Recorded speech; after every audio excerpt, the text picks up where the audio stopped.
બસ આ ફોન આવે ને એટલે સીધા અંડા ચાલ્યા જો અહીંયા જ બેસીને વાત કરજો. અહીંયા જ બેસી એવા તો કોના ફોન આવે છે. હેલો, હાય શ્રેયસ. ઓકે, હા ઓકે, બાય. એ શ્રેયસ કોણ છે? એ હું કા તને આટલા બા ફોન કરે ભાઈ આખો દિવસ? યાર મમ્મી, એ ખાલી ફ્રેન્ડ છે મારો.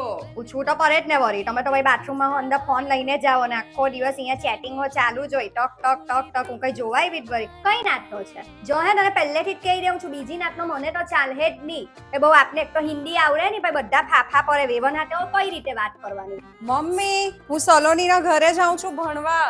હવે હાનું એક્સ્ટ્રા ભણવા જાય છે? આટલું બહુ તો ટ્યુશન જાય છે એટલે તો તમે માર્ક્સો નહીં આવતા જેટલું તું એક્સ્ટ્રા ભણે છે. પાક્કું સોલોનીને તાં જ જાય જ ને, કોઈ હગલાને તાં તો નહીં છટી ને? મમ્મી તું પ્લીઝ આ બધું તારું બંધ કર ની. માએ તો ધ્યાન આપવું જ પડે ને, પછી દુનિયા એંગ્રી કરે તો માની ઉપર જ કરે કે આની માએ હવા સંસ્કાર આપ્યા. બધું ખરાબ કહે તો કોઈ